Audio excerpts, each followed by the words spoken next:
Radio city podcast. संत वाल्मीकि के रामायण से प्रेरित हो तुलसीदास जी ने 1576 में लिखी श्री रामचरितमानस, जहां जिक्र होता है रावण का। रावण यानी दुनिया का कहे जाए तो सबसे खूंखार villain. But the beauty of Ramayana is ये एक लीनियर स्टोरी टेलिंग नहीं है। रामायण के भी कई मायने हैं, कई डीप मीनिंग है। जैसे कि देखा जाए तो रावण कोई इंसान नहीं, रावण एक सोच है, एक नेगेटिव सोच। और रामायण खुद कहता है कि हर इंसान के अंदर एक राम और एक रावण है। राम यानी अच्छाई और रावण यानी कि बुराई। तभी तो कहा गया है, मन से रावण जो निकाले राम उसके मन में है।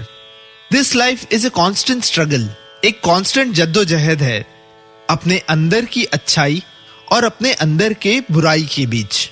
अच्छाई बार बार बाहर आने की कोशिश करती है और बुराई बार बार उस अच्छाई को दबाने की कोशिश करती है। और ऐसी ही कुछ सिमिलैरिटी है हमारे आज के कैरेक्टर में। सिमिलैरिटी है रावण और असलम भाई में।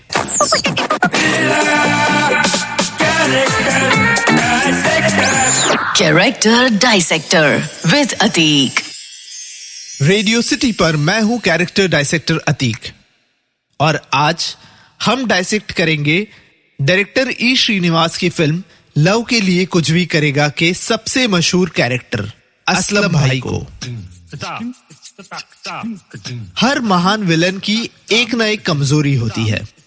जैसे कि हातिम ताई फिल्म के जादूगर की कमजोरी थी कि उसकी जान एक तोते में थी, या फिर रामसी की फिल्म्स के भूत की कमजोरी थी क्रॉस।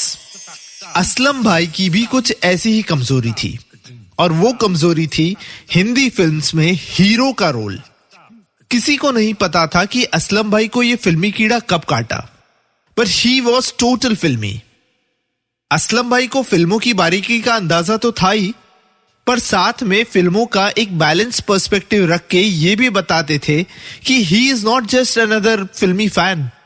जब शक्ति फिल्म की बात निकलती है तब असलम भाई कहते हैं यूसुफ लंबू को खा गया। एक डाई हार्ड फिल्मी फैन ही दिलीप कुमार साहब को उनके ओरिजिनल नाम यानी यूसुफ से बुलाएगा।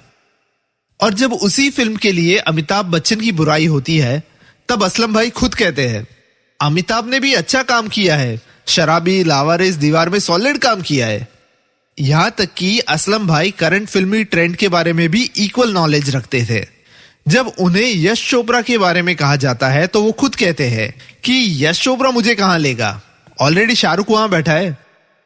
असलम भाई जो पीली जाली वाली बनियान के ऊपर लाल कलर का शर्ट पहनते हैं और उनकी गैंग 3 ऑटो रिक्शा में सवार हफ्ता वसूल करने निकलती थी, अपने आप में एक अलग ही कैरेक्टर थे।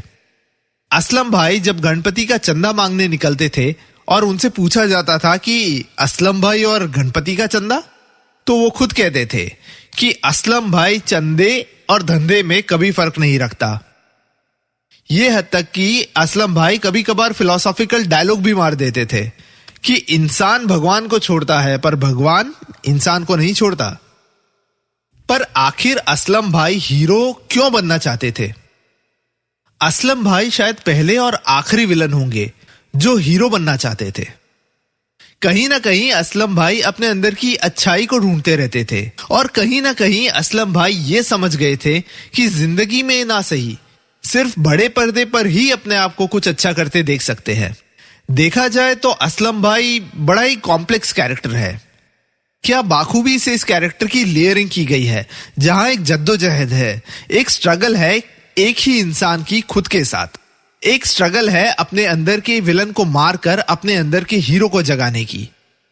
तो फिर रियल लाइफ में असलम भाई सारी गुंडागर्दी छोड़कर एक अच्छे इंसान की जिंदगी क्यों नहीं जी रहे थे?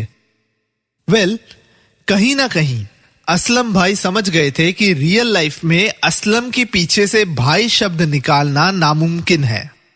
It's not possible for him to leave the tag of भाई बिहाइंड। और कहते हैं ना, दुनिया का सबसे बड़ा सपना, सबसे बड़ा इमेजिनेशन है 70 mm का फिल्म का पर्दा। शायद ये इकलौता पर्दा था जहां असलम भाई अपने आप को एक हीरो के रूप में देख सकते थे। पर अच्छा बनने का स्ट्रगल सिर्फ खुद से नहीं बल्कि समाज से भी होता है, इस सोसाइटी से भी होता है। और समाज की इसी स्ट्रगल में असलम भाई अपनी तमाम कोशिशों के बावजूद हार जाते हैं। कहते हैं रावण के 10 सर इसलिए थे क्योंकि रावण ने 6 शास्त्र और 4 वेद पढ़े थे। पर देखा जाए तो रावण के 10 सर डिपिक्ट करते हैं 10 बेसिक इविल को या 10 बेसिक बुराइयों को, जो है अहंकार यानी ईगो, मोह यानी कि अटैचमेंट, क्रोध मीनिंग एंगर, घृणा यानी हेट्रेड, पश्चाताप यानी रिग्रेट, ईर्ष्या यानी जेलसी, लोभ यानी ग्रीड, काम मीनिंग लस्ट, जड़ता यानी इनसेंसिटिविटी और 10वीं बुराई भय यानी फियर। और ध्यान से देखा जाए तो पूरी फिल्म में असलम भाई का कैरेक्टर कुछ ऐसी ही बुराइयों से लड़ रहा था। पर जहां रावण को मारकर राम बन गया, असलम भाई इन बुराइयों के हाथों मारे गए। पर आज भी इतने सालों बाद हर बॉलीवुड फैन की एक ही अधूरी इच्छा है, काश एक फिल्म बनती जिसे बनाता सूरज आदित्य जौहर बंसाली और फिल्म का नाम होता असलम भाई दुल्हनिया ले जाएंगे।